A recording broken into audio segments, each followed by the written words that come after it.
आपको कल की एक बड़ी राजनीतिक खबर से खबरदार करना है। खबर देश में सबसे ज्यादा लोकसभा सीट वाले उत्तर प्रदेश से है, जहां से खुद प्रधानमंत्री भी सांसद हैं।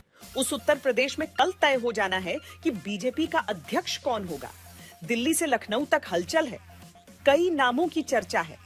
इन सब के बीच सब जानना चाहते हैं कि क्या यूपी में बीजेपी अध्यक्ष का सरप्राइज चेहरा सामने आने वाला है। जीत का ये सिलसिला जो 14, 17, 19, 22 पंचायत चुनाव, नगर निकाय चुनाव, उपचुनावों में बना रहा, यही मोमेंटम 2027 में भी बनेगा। यह हमारा संकल्प आज से होना चाहिए, आज से होना चाहिए।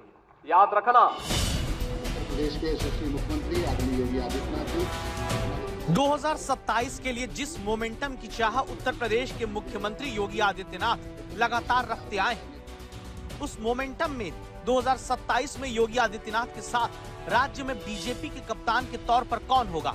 क्या वो केंद्र के एक मंत्री होंगे? क्या वो कोई एक ऐसे नेता हैं जो पहले भी प्रदेश अध्यक्ष रहे हैं? क्या कोई ओबीसी वर्ग का नेता ही उत्तर प्रदेश में बीजेपी की कमान संभालेगा? क्या कोई ऐसा नेता अध्यक्ष यूपी में बीजेपी का बनने जा रहा है जो ब्राह्मण है? क्या कोई महिला नेता को यूपी में अध्यक्ष बनाया जाएगा, या फिर ऐसे चेहरे का ऐलान हो सकता है जो सबके लिए सरप्राइज हो? बीजेपी का अगला अध्यक्ष उत्तर प्रदेश में जो बनने जा रहा है, उसको लेकर दिल्ली से लखनऊ तक बहुत लंबा मंथन हो चुका है। अब बस ऐलान बाकी है, क्योंकि 2024 में उत्तर प्रदेश के भीतर सीटें घटने के बाद, तमाम खींचतान के बाद, 2027 को लेकर उत्तम समय बनाने के बाद मुख्यमंत्री कहते आए हैं। इस समस्या के बारे में सोचने से एक चिंतक ने बहुत अच्छी बात कही कि समस्या के बारे में सोचने पर बहाने मिलते हैं, समाधान के बारे में सोचने पर रास्ते मिलते हैं। जिंदगी आसान नहीं है, बस खुद को मजबूत बनाना पड़ता है। उत्तम समय कभी नहीं आता, समय को उत्तम बनाना पड़ता है। और डबल इंजन की सरकार ने समय को उत्तम बनाया है। हाँ, इसीलिए कह रहे हैं ना, क्योंकि इसीलिए तो 5 साल सफलतापूर्वक चलाने के बाद भी फिर से थंबिंग मेजॉरिटी के साथ आए हैं और 27 में फिर से आएंगे। उत्तर प्रदेश में योगी को अगर उपयोगी बताकर प्रधानमंत्री की तरफ से आगे किया गया, तो अब यूपी में सरकार के मुखिया के साथ संगठन के मुखिया के तौर पर योगी का उपयोगी चेहरा कौन बनेगा, इसका ऐलान शनिवार शाम तक हो सकता है, क्योंकि शनिवार को दोपहर 2 बजे से 3 बजे तक प्रदेश अध्यक्ष के चुनाव का नामांकन होगा। शनिवार शाम 5 बजे तक नामांकन वापसी के लिए वक्त तय है। अगर 2 लोगों ने नामांकन नहीं किया तो कल ही ये तय हो जाना है कि अगला प्रदेश अध्यक्ष कौन होगा। 14 को 1 बजे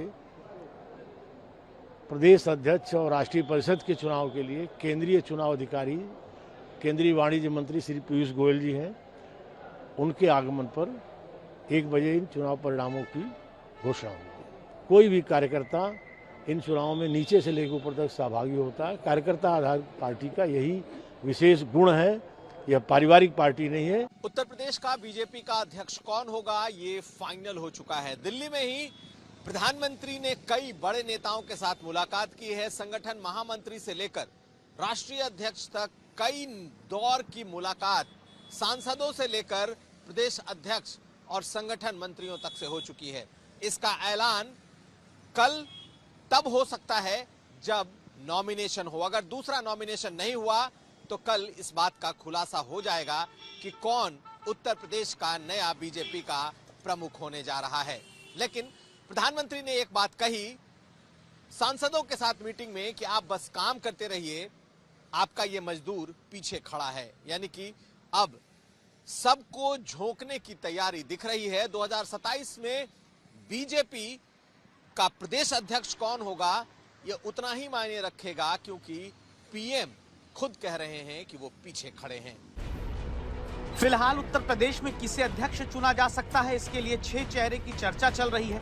सस्पेंस फैला है। पहला नाम पंकज चौधरी का, दूसरा नाम बीएल वर्मा का, तीसरा नाम साध्वी निरंजन ज्योति का, चौथा नाम बाबूराम निषाद का, पांचवा नाम धर्मपाल सिंह का, छठा नाम स्वतंत्र देव सिंह का है। सातवां नाम जो सरप्राइज के तौर पर सामने आ सकता है वो केशव प्रसाद मौर्य का बताया जा रहा है। ये सारे नाम पिछड़े वर्ग से आते हैं। इसी वर्ग पर क्यों सबसे ज्यादा नजर है, आपको हम आगे बताएंगे। उससे पहले हर चेहरे को लेकर चलती चर्चा की वजह समझ लीजिए। गुरुवार से रेस में सबसे आगे जिनके नाम की चर्चा है वो पंकज चौधरी हैं। पूर्वांचल में महाराजगंज से सांसद पंकज चौधरी कुर्मी बिरादरी से आते हैं। अच्छे प्लानर माने जाते हैं। पार्षद से सियासत की शुरुआत की। गोरखपुर के डिप्टी मेयर रहे। 1991 में पहली बार सांसद बने। बीजेपी से 7 बार के सांसद हैं। केंद्र में अभी वित्त राज्य मंत्री हैं। प्रधानमंत्री मोदी के करीबी माने जाते हैं।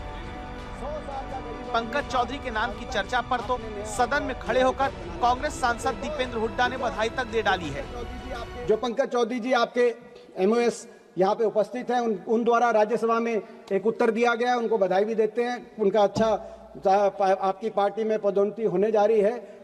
अध्यक्ष चुनाव के एक दिन पहले सबसे आगे नाम चल रहा है पंकज चौधरी का, जो मोदी सरकार में मंत्री हैं, प्रधानमंत्री के करीबी भी माने जाते हैं। उनके पहले बीएल वर्मा का नाम चल रहा था। वो लोध बिरादरी से आते हैं, बदायूं के रहने वाले हैं। इसके अलावा साध्वी निरंजन ज्योति का भी नाम उतनी ही प्रमुखता से उभरा। वो खुद भी मल्लाह निषाद जाति से आती हैं और पूर्व मंत्री और सांसद रह चुकी हैं। और तो और एक सरप्राइज नाम को लेकर भी कयास लगाया जा रहा है कि जिन्होंने 2017 का प्रचंड, जिनके नेतृत्व में बीजेपी जीती, यानी कि केशव मौर्य भी सरप्राइज नाम हो सकते हैं। लेकिन इंतजार करना होगा, क्योंकि ये बीजेपी है और कोई कयासबाजी सटीक नहीं बैठती। पिछड़ा वर्ग से प्रदेश अध्यक्ष को चुनने की कई राजनीतिक वजह हैं, क्योंकि यही वो वर्ग है जो बीजेपी को खुलकर पहले वोट देता रहा, लेकिन 2024 में छिटका। 2019 लोकसभा चुनाव के मुकाबले 2024 में कुर्मी कोयरी वोट बीजेपी का 80% से घटकर 61% हो गया था। अन्य ओबीसी वोट 74% से घटकर 59% आ गया था। इसीलिए ये तो तय कहा जा रहा है कि यूपी में कमान किसी पिछड़े वर्ग के नेता को ही शनिवार को मिलने वाली है। लेकिन क्या वो चेहरा डिप्टी सीएम केशव प्रसाद मौर्य का भी हो सकता है? बीएल संतोष लखनऊ पहुंचे हैं। बीएल संतोष अमूमन बड़ी बैठकों के लिए ही आते हैं या फिर बड़े फैसलों के लिए आते हैं। तो क्या कल कोई बड़ा फैसला होने वाला है या कोई सरप्राइज नाम इस प्रदेश अध्यक्ष के लिए हो सकता है? जैसा मैंने बताया कि केशव मौर्य के नाम की भी चर्चा है। क्या केशव मौर्य होंगे या नहीं, यह कहना मुश्किल है, लेकिन प्रदेश अध्यक्ष के चुनाव के लिए बीएल संतोष का यहां होना कई इशारे कर रहा है कि कुछ न कुछ उत्तर प्रदेश चुनाव में संगठन को लेकर बड़ा हो सकता है। 11 महीने से नए अध्यक्ष का इंतजार उत्तर प्रदेश में किया जा रहा है, जो अलग अलग वक्त में अलग अलग वजह से आगे बढ़ता रहा। 16 दिसंबर से खरमास शुरू हो रहा है, जहां नई शुरुआत भारतीय परंपरा में नहीं की जाती। लिहाजा अब शनिवार तक फैसला करने की तैयारी हो चुकी है, बस ऐलान होना है। कुमार अभिषेक, लखनऊ, आज तक। उत्तर प्रदेश में एक और खबर है जिसमें बहुत हलचल देखी जा रही है। यूपी में जब से एसआईआर शुरू हुआ है, करीब 500 ऐसे लोग लापता हैं जो पहले नगर निगम के ठेके के कर्मचारी थे। शक है कि ये घुसपैठिए ही थे। अब यूपी में पुलिस से लेकर बीजेपी के नेता, मेयर, विधायक सब के सब घुसपैठियों की खोजबीन में जुट गए हैं। पुलिस ऑपरेशन टॉर्च जलाकर घुसपैठियों को खोज रही है, तो विधायक भी अपने इलाके में दस्तावेज जांच रहे हैं।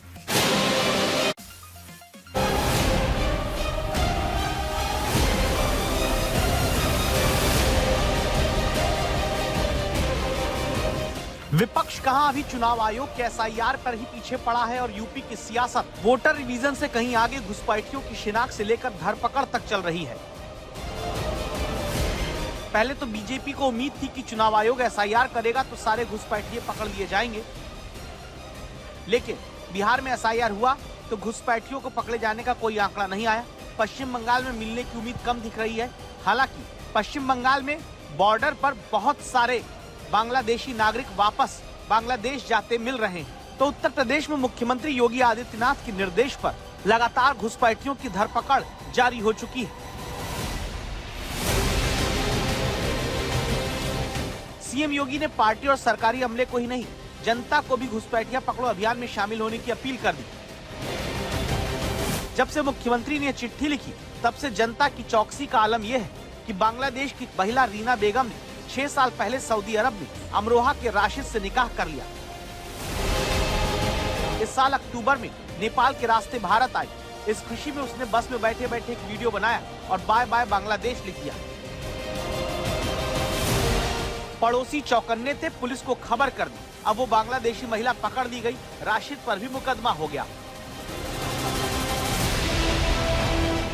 और जब जनता इतनी जागरूक है तो नेता और आगे। लखनऊ की मेयर के घुसपैठ खोजो अभियान से मची भगदड़ के बाद 150 से ज्यादा नगर निगम के ठेका मजदूर लापता बताए गए। तो लखनऊ उत्तर के विधायक भी घुसपैठियों को खोजने के अभियान में जुट गए। राजधानी की एक बस्ती में रह रहे लोगों में विधायक जी ने कई ऐसे लोगों को खोज डाला जिनके दस्तावेज पर उन्हें शक था। एक अस्मा खातून और एक पोशीतान, दोनों बहनें हैं। ठीक है, दोनों के केयर ऑफ में लिखा है नचीरन नेचा, दोनों में नचीरन नेचा, और गांव का नाम दूसरा दूसरा लिखा हुआ है। और जब उनसे पूछ रहे हैं कि आपके पिताजी का नाम क्या है तो शिवार अली बता रहे हैं। तो ये इस बात का प्रमाण है कि इन्होंने सबने फेक आधार कार्ड बनाए हैं। अगर इनके पिता का नाम एक है तो इसमें नाम दूसरा पिता का नाम क्यों आ रहा है? विधायक जी को तो पूरी बस्ती पर शक है, लेकिन सत्यापन कैसे हो वो पुलिस की जिम्मेदारी है। लिहाजा पुलिस असम से एनआरसी मंगाकर गूगल ट्रांसलेटर से अनुवाद करके मिलान की कोशिश में लगी है। आसामी पढ़ लेते हो? हाँ। क्या लिखा है बेटा, पढ़ के? 1 नंबर पे है सुरजू बानू। हाँ? सुरजू बानू। हाँ। और फादर के नाम है कालू देवान। लेकिन इसको गूगल ट्रांसलेट में तो कुछ अलग आ रहा है। और गूगल ट्रांसलेट में इसका नाम अलग बता रहा है। जो तुम पढ़ के बता रहे हो गूगल ट्रांसलेट में तो इसका नाम है नहीं। घंटे 2 घंटे तक पुलिस वालों के साथ तफ्तीश करने के बाद बीजेपी विधायक ने कितने घुसपैठिए पकड़े कहना मुश्किल है, लेकिन अब पुलिस को जांच करनी है कि इनके दस्तावेज सही हैं कि गलत।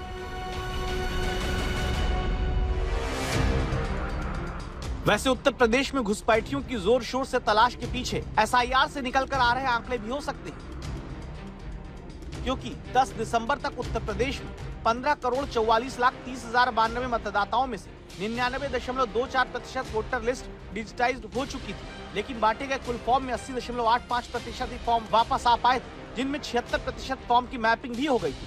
इसमें पता चला कि 1.27 करोड़ लोग अपने पते पर नहीं रह रहे। करीब 46 लाख वोटर अभी जीवित नहीं है।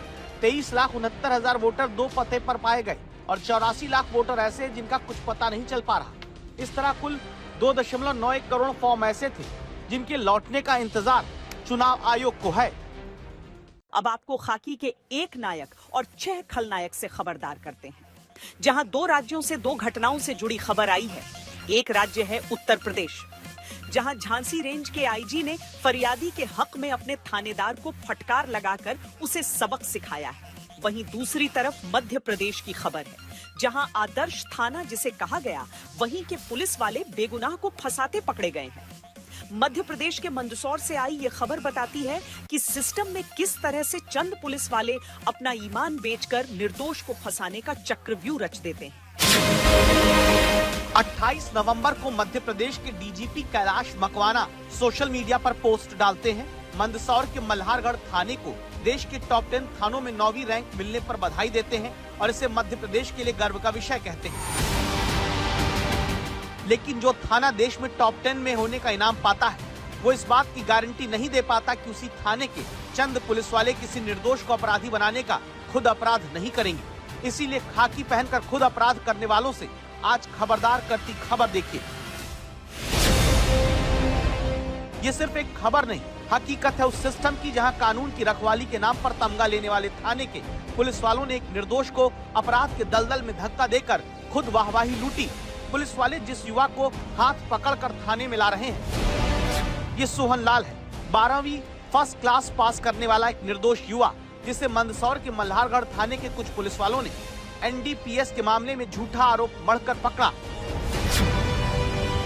जिस थाने को देश में कमजोर वर्गों से जुड़े अपराधों में तुरंत कार्रवाई, कानून व्यवस्था को मजबूत बनाए रखने, शिकायतकर्ताओं के फीडबैक के आधार पर पुलिस की सकारात्मक कार्य प्रणाली के पैमाने पर टॉप 10 थानों में देश में चुना गया। उसी थाने के इन चेहरों को भी अब देखिए जिन्होंने निर्दोष सोहनलाल को अफीम लेकर जाने के झूठे मामले में पकड़ा था। इनमें खाकी का ये पहला खलनायक है राजेंद्र पवार, मल्हारगढ़ थाने का तत्कालीन टीआई। दूसरा खलनायक है एसआई संजय प्रताप सिंह। तीसरा खलनायक है एसआई सादिक मंसूरी।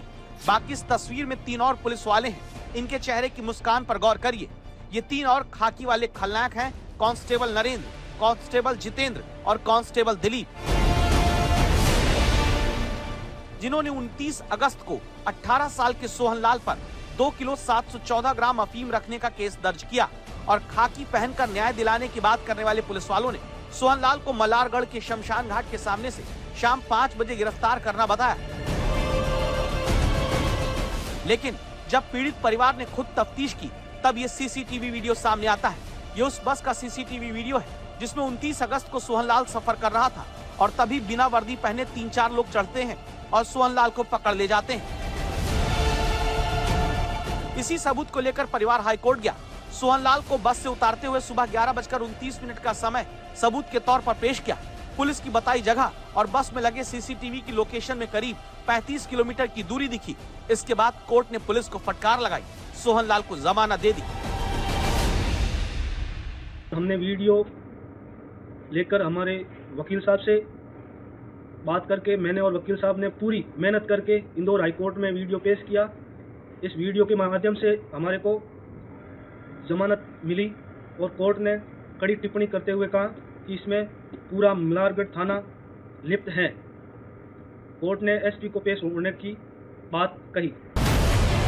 सोचिए 6 पुलिस वाले कितने बड़े शातिर हैं, जिन्हें बचाने के लिए पहले कोर्ट में जांच अधिकारी ने भी झूठ बोला। फिर कोर्ट में पेश होकर एसपी को मानना पड़ा कि सीसीटीवी में दिख रहे लोग सादी वर्दी में उन्हीं के पुलिस वाले हैं। एसपी महोदय आज न्यायालय में उपस्थित हुए सुबह और उन्होंने इस चीज को स्वीकारा है कि पुलिस मल्हारगढ़ के द्वारा जो कार्रवाई की गई है वो अवैधानिक है, एज पर द लॉ नहीं है, एज पर द रेगुलेशन नहीं है। साथ ही साथ माननीय न्यायालय के द्वारा ये पूछा गया कि आपके जो अनुसंधान अधिकारी हैं संजय प्रताप सिंह, उनके द्वारा न्यायालय को अवगत कराया गया था कि बस में चढ़ने वाले व्यक्तियों को वो नहीं जानते, वो पुलिस वाले नहीं है।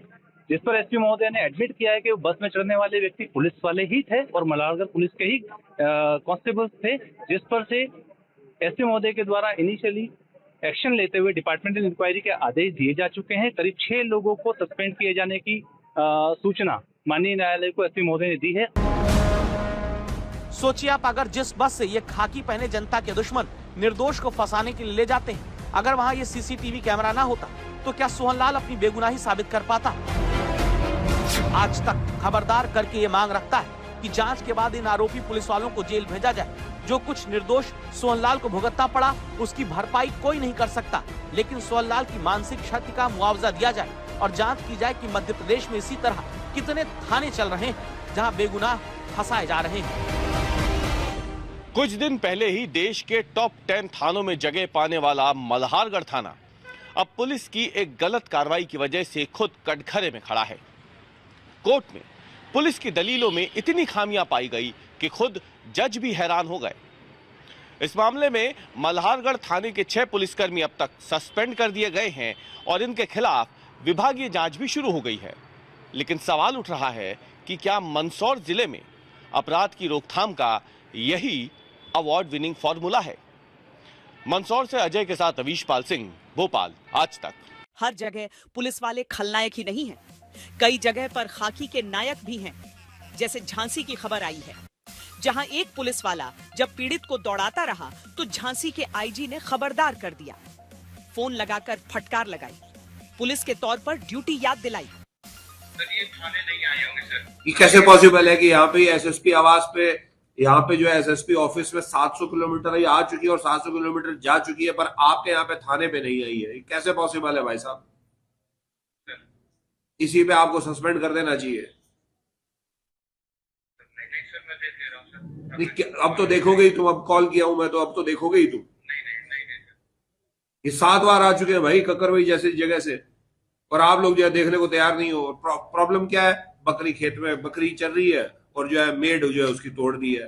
इतनी सी सिंपल सी समस्या के लिए अगर इसको इतना घूमना फिरना पड़ा तो तुम किस बात के वहां पे जो है थाना प्रभारी बने हुए हो? नहीं सर, मेरे सामने नहीं आई सर ये। आप गए थे थाने पे? ये कह रहा मैं 4-5 बार गया हूँ थाने पे। आपके यहाँ पे थाने पे आप नहीं रहते तो कोई तो रहता होगा है? अब तो ये मेरे तो संज्ञान में आ गया है। अब ये चाहे तुम्हारे पास आए या ना आए, अब तुम इनके पास जाओगे, ठीक है? तुम्हारे यहाँ से थाने से सिया गांव कितना दूर है? 5 किलोमीटर तुमको चलना है बस, तो इनके 100 किलोमीटर बच जाएंगे। तो अब तुम ही 5 किलोमीटर चलोगे, ठीक है? और ये मेरे को परसों तक जो है रिपोर्ट तुम मेरे को फोन करके बताओगे कि सर ये समस्या का समाधान हो गया है, और अगर नहीं हुआ तो क्या कारण है जिससे समस्या का समाधान नहीं हो रहा है। उसमें राजस्व के कारण नहीं हो पा रहा है या कोई अन्य विभाग है जिसके कारण नहीं हो पा रहा है। इनकी समस्या का समाधान क्यों नहीं हो रहा? अगर हो जाए तो सबसे बेहतर है, नहीं हो रहा तो आप कारण आप मेरे को फोन करके बताओगे। समझ में आ गई बात? और अभी आपको व्हाट्सएप से इनका एप्लीकेशन पहुंच जाएगा। हिंदी का मशहूर मुहावरा है पल में माशा पल में तोला, जिसका मतलब होता है कि किसी व्यक्ति का स्वभाव या निर्णय बहुत जल्दी जल्दी बदलना। अमेरिकी राष्ट्रपति डोनाल्ड ट्रंप पर यह मुहावरा फिट बैठता है, जो खुद नहीं जानते कि वो अगले पल क्या करेंगे। पुतिन के भारत दौरे के बाद डोनाल्ड ट्रंप के तेवर एक बार फिर भारत को लेकर बदले बदले से हैं। खबर है कि ट्रंप भारत को अपने सुपर पावर ग्रुप में रखने का मन बना चुके हैं। डोनाल्ड ट्रंप की झपकी से अमेरिका अपने राष्ट्रपति को लेकर नई चिंता में पड़ गया है। लेकिन डोनाल्ड ट्रंप की हरकतों से जो इस वक्त सबसे ज्यादा परेशान है वो यूरोपीय देश है। नाटो के वो देश जिन्हें समझ नहीं आ रहा कि पुतिन के लिए ट्रंप इतना क्यों बदल गए हैं। डोनाल्ड ट्रंप नाटो और यूरोप के साथ ऐसा क्यों कर रहे हैं, ये सवाल यूरोपीय देशों को खाया जा रहा है। मनमानी डील करने के लिए ट्रंप भारत के साथ भी ऐसा ही कुछ करने में लगे हैं, लेकिन उन्हें सफलता नहीं मिल रही। रही सही कसर पुतिन के भारत दौरे ने पूरी कर दी, जिसके जरिए भारत ने साफ संदेश दे दिया कि वो अमेरिका के लिए रूस को नहीं छोड़ेगा। मोदी पुतिन की केमिस्ट्री से अमेरिका में तूफान खड़ा हुआ और ट्रंप के सुर भी नरम होते दिखने लगे। पॉलिटिको ने डिफेंस वन के हवाले से अपनी ताजा रिपोर्ट में दावा किया है, जिसके मुताबिक अमेरिकी राष्ट्रपति डोनाल्ड ट्रंप विश्व शक्तियों का एक नया मोर्चा बनाने की तैयारी में है। इस ग्रुप का नाम C5 या कोर 5 हो सकता है, जिसमें दुनिया की 5 बड़ी ताकतें शामिल होंगी। C5 में डोनाल्ड ट्रंप अमेरिका के साथ रूस, चीन, भारत और जापान को साथ लाना चाहते हैं, जिसका जिक्र अमेरिका के नए राष्ट्रीय सुरक्षा रणनीति के अब तक नहीं छपे संस्करण में आया था। अगर ऐसा होता है तो फिर डोनाल्ड ट्रंप यूरोपीय देशों के प्रभुत्व वाले G7 को दरकिनार करते हुए C5 बनाने जा रहे हैं। यूक्रेन की जंग रुकवाने की ट्रंप की सनक की तपिश अब यूरोप झेल रहा है। वहीं भारत को लेकर डोनाल्ड ट्रंप नरम और गरम दोनों रुख अपनाए हुए हैं। भारत जैसे सहयोगी देश के साथ डोनाल्ड ट्रंप के इन तेवर से अमेरिका में हंगामा मच गया है। कहा जा रहा है कि भारत को अमेरिका से दूर करना डोनाल्ड ट्रंप के राष्ट्रपति काल की सबसे बड़ी भूल के तौर पर गिना जाएगा। अमेरिका में मोदी और पुतिन के दोस्ताने की तस्वीरें दिखाकर डोनाल्ड ट्रंप को कटघरे में खड़ा किया जा रहा है। अमेरिका में ऐसी ही प्रतिक्रिया मोदी की चीन में SCO की बैठक के बाद सामने आई, जिसका असर ये हुआ कि डोनाल्ड ट्रंप के सुर नरम हुए और ट्रेड डील पर अटकी हुई बातचीत आगे बढ़ी। पुतिन के दौरे के बाद भी ऐसा होता दिख रहा है। पीएम मोदी ने ट्रंप से बातचीत के बारे में सोशल मीडिया पर लिखा कि अमेरिकी राष्ट्रपति ट्रंप के साथ बहुत ही गर्मजोशी और शानदार बातचीत हुई। हमने द्विपक्षीय संबंधों में हुई प्रगति की समीक्षा की और क्षेत्रीय अंतर्राष्ट्रीय घटनाओं पर चर्चा की। पीएम ने आगे कहा है कि भारत और अमेरिका वैश्विक शांति, स्थिरता और समृद्धि के लिए मिलकर काम करना जारी रखेंगे। ट्रंप क्या करेंगे कोई नहीं बता सकता, लेकिन पुतिन के भारत दौरे के बाद उनके तेवर नरम है। इससे अमेरिका के साथ ट्रेड डील होने की संभावना बढ़ गई है। सवाल है कि क्या ट्रंप ऐसा करके भारत को लेकर हो रही उनकी आलोचना के सुर को कम करना चाहते हैं या फिर वो आगे फिर पलट जाएंगे। डोनाल्ड ट्रंप इतिहास में दर्ज होना चाहते हैं, इसे लेकर उनका उतावलापन अमेरिका को भारी पड़ रहा है। वहीं डोनाल्ड ट्रंप के ढीले होते तेवर ने भारत की नीति पर मुहर लगा दी है। यहाँ एक सवाल ये भी है कि डोनाल्ड ट्रंप को वो सुपर पावर ग्रुप में क्यों रखना चाहते हैं? क्यों अमेरिका में भारत को लेकर ट्रंप को घेरा जा रहा है? इसकी वजह भारत का उज्जवल भविष्य है, जहां डोनाल्ड ट्रंप के दबाव के बावजूद अमेरिकी कंपनियां निवेश करने में लगी हैं। माइक्रोसॉफ्ट से लेकर अमेजॉन, गूगल और ओपन एआई जैसी कंपनियों ने भारत में करीब 6 लाख करोड़ रुपए के निवेश का ऐलान किया है। अमेजॉन ने इसी महीने तेलंगाना, महाराष्ट्र में 1.14 लाख करोड़ रुपए निवेश की घोषणा की थी, जो अब बढ़कर 3.6 लाख करोड़ रुपए हो गया है। माइक्रोसॉफ्ट के सीईओ सत्या नडेला ने भारत में 17.5 अरब डॉलर यानी 1.57 लाख करोड़ रुपए के निवेश का ऐलान किया है, जो भारत के एआई मार्केट को बढ़ाएगी। अक्टूबर में गूगल ने आंध्र के विशाखापत्तनम में एआई हब और डेटा सेंटर के लिए 5 वर्षों में 1.35 करोड़ रुपए के निवेश की घोषणा की। ये देश में गूगल का सबसे बड़ा निवेश है। अगस्त में मेटा ने रिलायंस इंडस्ट्रीज के साथ साझेदारी की। दोनों ने भारत और चुनिंदा अंतर्राष्ट्रीय बाजारों में बिजनेस के लिए एआई समाधान विकसित करने और विस्तार के लिए 900 करोड़ रुपए के प्रारंभिक निवेश की घोषणा की। अमेरिका के अलावा अडानी ग्रुप भी अगले 6 साल में भारत में 10 से 12 लाख करोड़ रुपए तक निवेश करेगा। कंपनी ये पैसा इंफ्रास्ट्रक्चर, खनन, नवीकरणीय ऊर्जा और बंदरगाहों में लगाएगी। तो अगर दुनिया के किसी देश के भविष्य को लेकर बड़ी कंपनियां आश्वस्त हैं, तो वो भारत है। इसीलिए डोनाल्ड ट्रंप चाहे या न चाहे, भारत को वो नजरअंदाज नहीं कर सकते। जिस तरह अमेरिका हमारे लिए जरूरी है, भारत भी अमेरिका के लिए जरूरी है। भारत की अहमियत को रूस भी जानता है। इसीलिए पुतिन ने ये कहने में जरा सी भी झिझक नहीं दिखाई कि चीन की तरह भारत भी उनका सबसे करीबी दोस्त है। पुतिन के इस बयान की चर्चा चीन में काफी हुई, जिसे लगता है कि यूक्रेन युद्ध में जिस तरह से उसने रूस का साथ दिया, उसे देखते हुए पुतिन का भारत को उसके बराबर खड़ा करना बहुत अहम है। खबरदार करती बात यह है कि भारत के इस पक्के दोस्त पर पाकिस्तान की नजर है, जो किसी भी कीमत पर पुतिन से करीबी बढ़ाना चाहता है। ऐसी चिकनी चुपड़ी बातें कहकर पाकिस्तान को लगता है कि उसने डोनाल्ड ट्रंप को अपने वश में कर लिया। अपना यही फॉर्मूला वो पुतिन पर अपनाने में लगे हैं। ये तस्वीर देखिए, ये व्लादिमीर पुतिन और शहबाज शरीफ की मुलाकात की ताजा तस्वीर है, जिसमें शहबाज शरीफ पूरे 1 मिनट तक पुतिन का हाथ पकड़कर उनसे बातें करते रहे।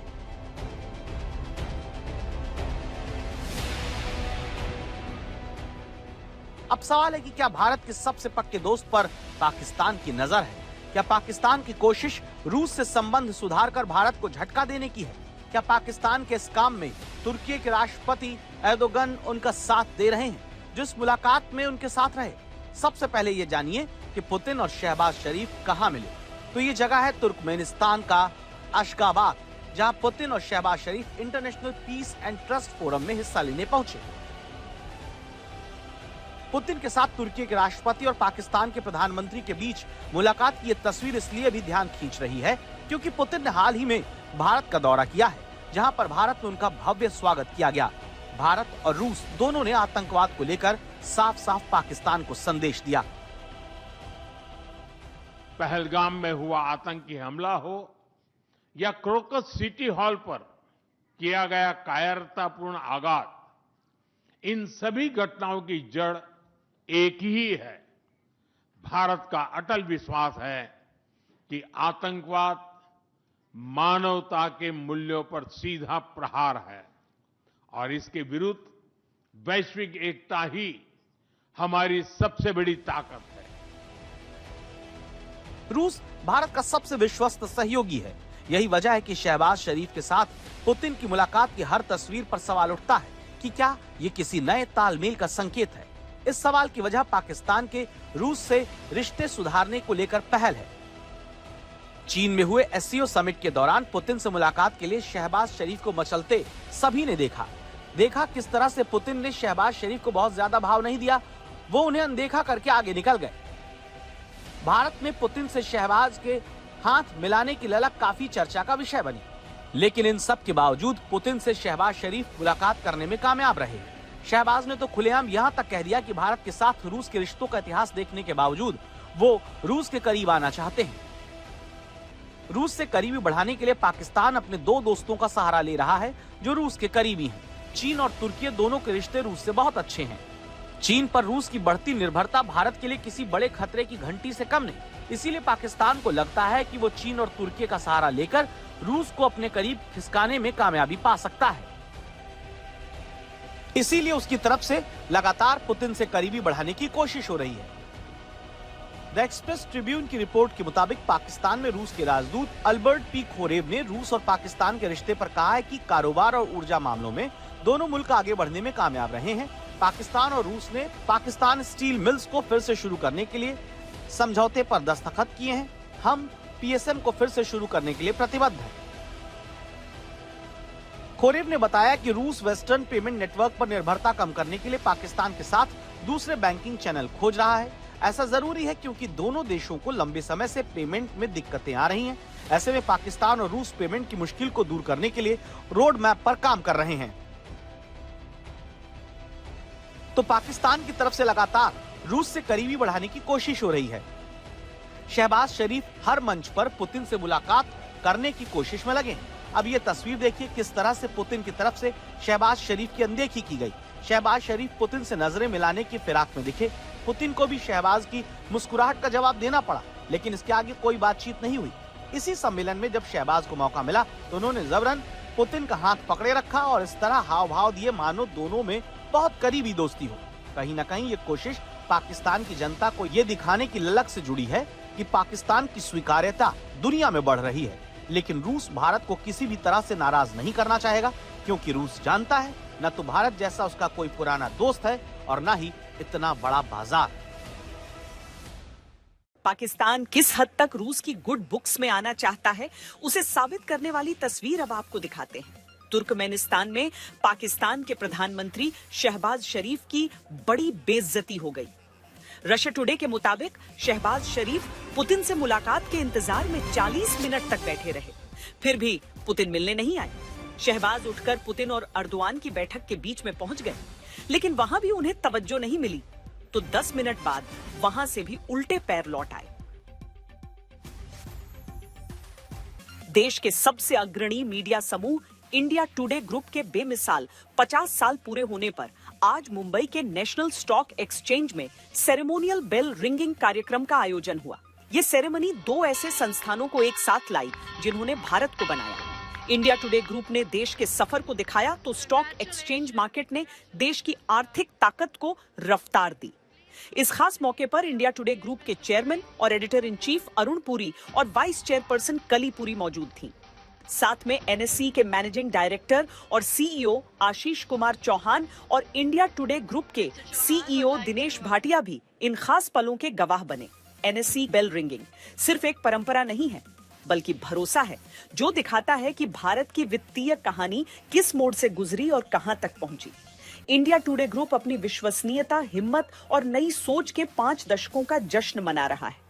ऐसे में ये ceremonial bell ringing media leadership और बाजार के भरोसे के बीच के अटूट रिश्ते को दिखाती है। This is a very special significance to being at NSE today. A nation's health depends upon its financial strength, and this strength has to be institutionalized. Institutions like the NSE build that strength. Institutions like India Today safeguard it with truth, transparency, and trust. It's the same values which NSE adheres to. And today, this coming together is a moment of purpose. Today's bell ringing is symbolic in many ways for us. At the NSE, a bell marks the trading day. For us, it marks the India Today Group's journey from a magazine born in December 1975.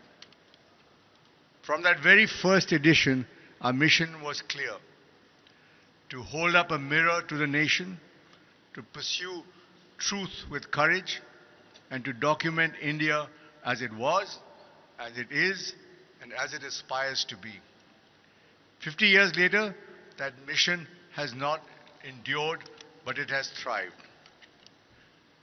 Today, journalism at the India Today Group is digitally empowered, where storytelling transcends platforms and where credibility and candid, constructive conversations, not clicks and TRPs, become the most valuable currency.